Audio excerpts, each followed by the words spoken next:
Good day, everyone. My name is Mr. Chisum, and today we'll be looking at joint classification. So, we'll be classifying the different joints that we have in the body.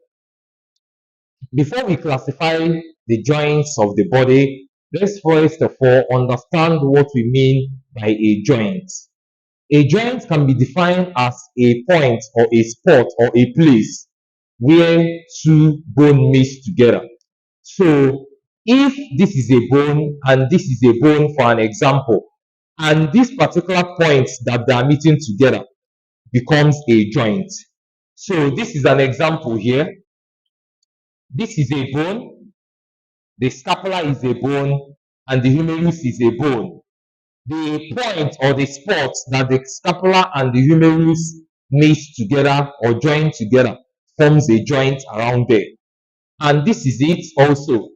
The humerus is a bone, and the ulna and radius are bones also. And this particular spot or this particular area or place that they meet together becomes a joint. So in a simple term, a joint means a place or an area or a spot or a surface where two bone meet together. Then we have about three main classes of joints in the body. Three different classes of joints in the body. We have the first one, the fibrous joints.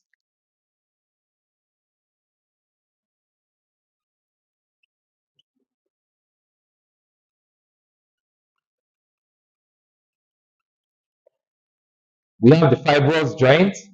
We have the second class of joints, the cartilaginous joints.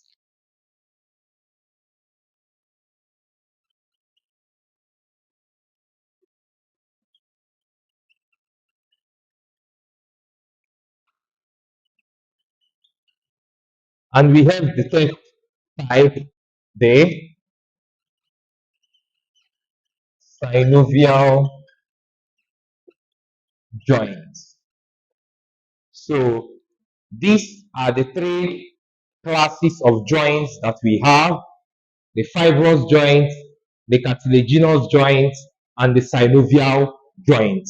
So all the joints that we have in the body fall in any of these category, three category of joints here. So we'll be taking them one after the other. So we'll be taking the fibrous joint first. The fibrous joint is defined as the type of joint that the articular surface contains a fibrous tissue. So meanwhile, what I mean by articular surface is the surface of the bone that meets together. The surface of those two bones that meet together becomes the articular surface. So at that articular surface, the fibrous joint contains fibrous tissue. And fibrous joints are named as immovable joints, and it can be immovable. They are mainly immovable, and there are one or two that are movable. You get? And for the movable of the fibrous joint, the length of the fibrous tissue determines the extent that the joint will move. So the length of the fibrous tissue determines the extent of movement of the fibrous joint. Mainly, fibrous joints are immovable, but there are one or two of them that are movable. So let's go to the examples of the fibrous joints. We have the sutures in the cranium. These are immovable types of fibrous joints. You can see the cranium now. This is a bone on its own. This is a bone on its own. This is a bone on its own. And you can see that these three bones are joined together by a suture here that contains fibrous tissue. You can see it, this bone joining this by a suture that contains fibrous tissue. And you can see another suture that connects these two bones together. You can see another suture that contains fibrous tissue. And these joints are not movable.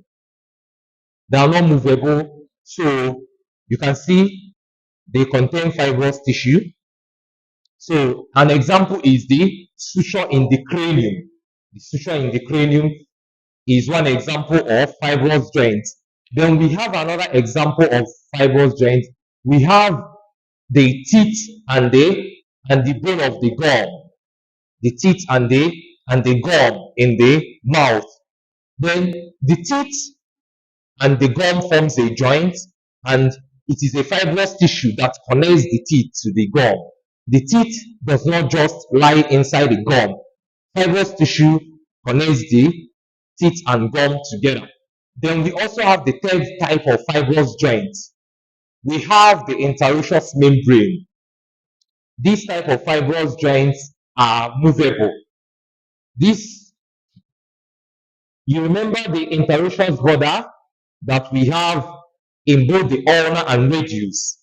So there is a membrane that joins these two bones together, and that membrane is a fibrous tissue. The interosseous membrane is a fibrous tissue. So it connects these two bones together, covering the space at the middle here. So these are the three examples of a fibrous joint. Then we have the second type of joint, the cartilaginous joints. From the name, the cartilaginous joint, you can understand that it simply means that this type of joint contains cartilages. This time it is no longer fibrous tissue, it is now cartilage. They contain cartilages at the articular surface. So we have two types of cartilaginous joints. We have the primary cartilaginous joint and the secondary cartilaginous joints. We have the primary. We have the primary and we have the secondary cartilaginous joints. So the primary cartilaginous joint contains mainly hyaline cartilage, and this type of joints can be seen in a developing bone. It can be seen in a developing bone between the diaphysis and the epiphysis of the epiphyseal plate of a developing long bone. This is where you can see this type of joint, and they mainly contain hyaline cartilage. While that of the secondary cartilaginous joints contain fibrocartilage. They contain fibrocartilage. And in this secondary, the difference between the primary and secondary is that in the primary, it occurs in as in it's the primary cartilaginous bone is mainly found in a developing long bone that helps for a bone to grow and a child begin to grow taller. It means that there are two bones, in as much as they look like one, but they are actually different bones at the point of growth. Once this bone, the epiphysis and the diaphysis, once they elongate, get to a point where the child stops growing, then there is a process, or there is what we call the ossification. This type of joint begin to ossify. And once they ossify, the person stops growing taller. Once they ossify, the person stops growing taller. But at that stage of growth, it is the diaphysis and the epiphysis of this primary cartilaginous joint of a developing bone that elongates. They are the bone that elongates to make the person to grow taller. And once the person stops growing, the process of ossification begins. And in this type of joint, I've said before that hyaline cartilage is found there. But for the secondary cartilaginous joints contain mainly fibrocartilage. And this type of joint is found in the vertebra, in the vertebral column. You can see the vertebral column. This is the vertebral column. This is the vertebral column. And if you notice, from one vertebra to another vertebra, there is this cartilage here known as the intervertebral disc. So this is a fibrocartilage, and this is an example of a secondary cartilaginous joint. The vertebral column is an example of the secondary cartilaginous joint because of the presence of this fibrocartilage that separates one vertebra from the another vertebra. Then we come to the third type of, or the third classification of joints, the synovial joints. The synovial joint. When we talk about synovial joint, we simply means that this type of joint contain joint capsule. They always contain a fibrous joint capsule, and also they contain the synovial membrane and the synovial fluid. Now, pay attention to the difference between these three types of joints.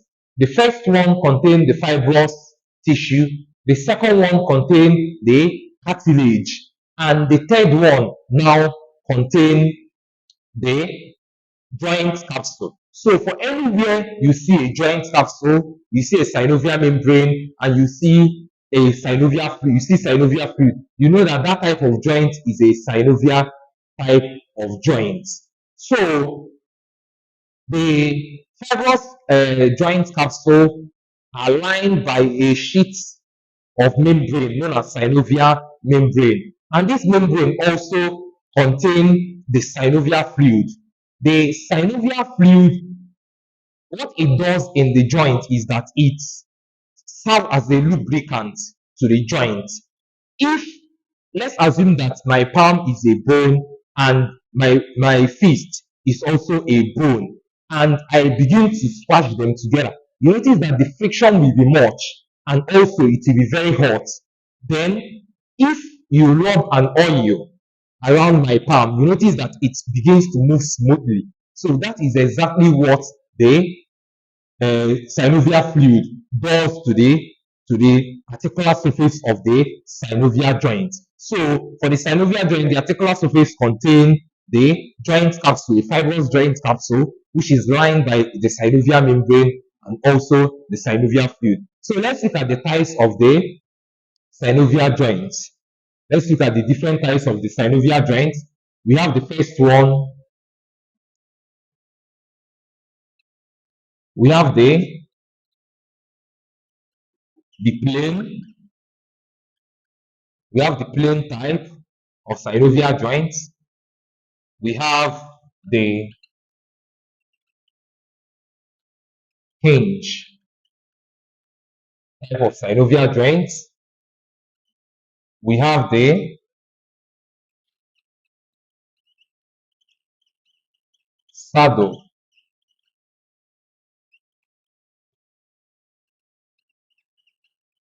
We have the condyloid. And we have the fifth one.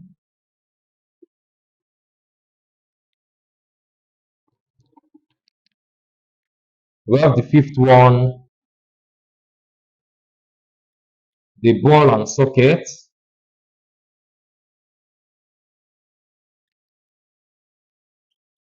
And we have the sixth one, the pivot. So these are the six types of synovial joints. We have the plane, we have the hinge type of synovial joints, we have the saddle type of synovial joints, we have the condyloid type of synovial joints, we have the ball and socket type of synovial joints, and we have the pivot type of synovial joints. And we have the pivot.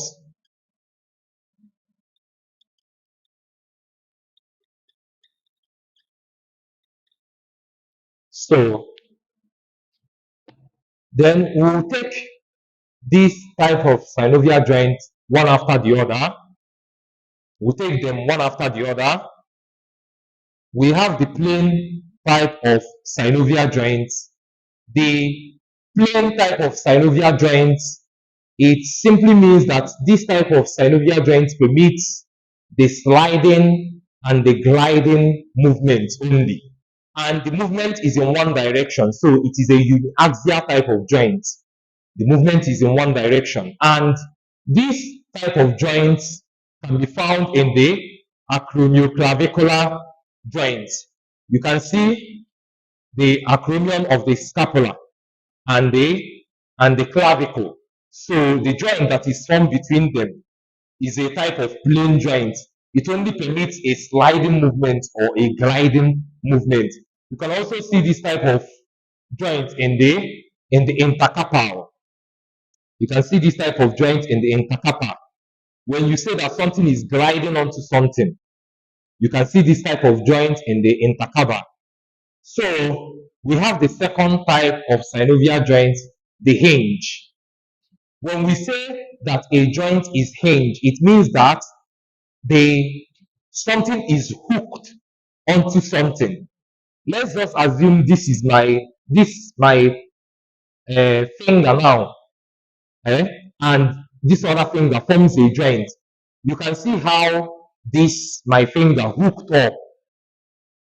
You can see how it is hooked in the other of my finger, and it only permits movement in one direction. So it is a uniaxial type of joint, and you can see the direction it moves.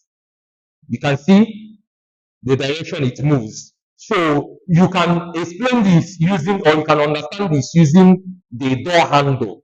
When you open it, when you close it, when you open it, when you close it, you notice that the movement is in one direction. The movement is in one direction. So you can see this type of joint in the elbow joint. This is the elbow joint that permits flexion and extension only. You can see that the movement is in one direction.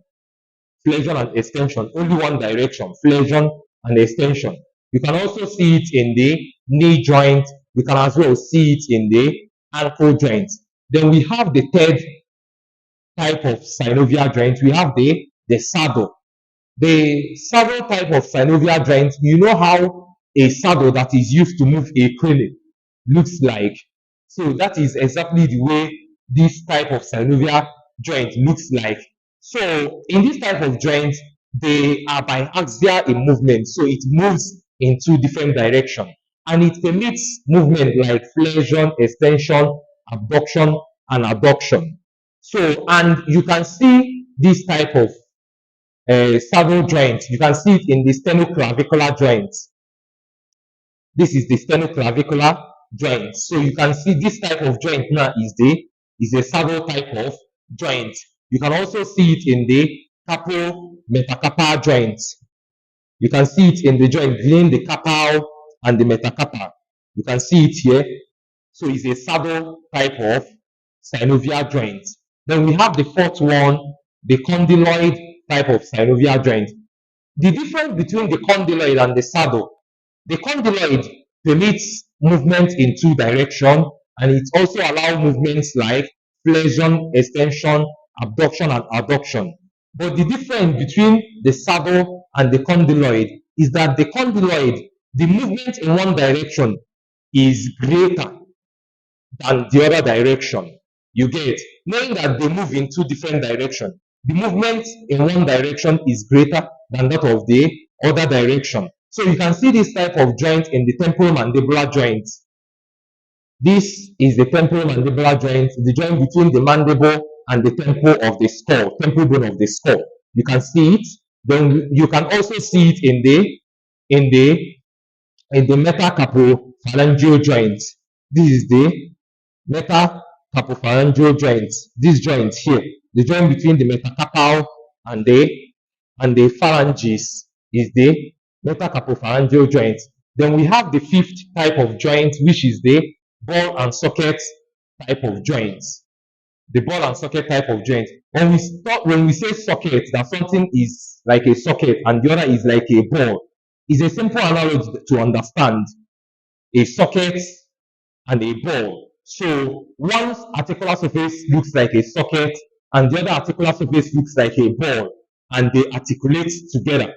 You can easily, this type of joint is a multi-axial type of joint. So they move in different direction. They move in different direction.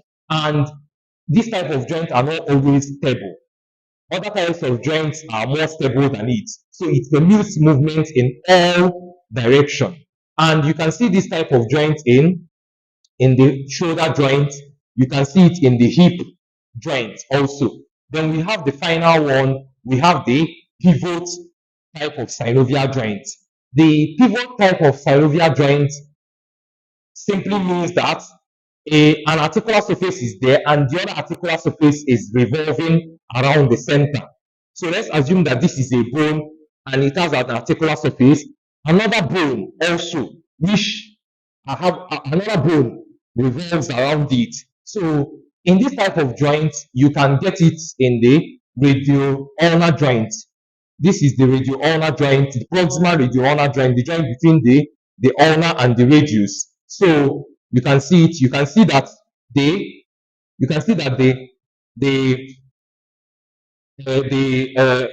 ulnar bone revolves around the head of the radius.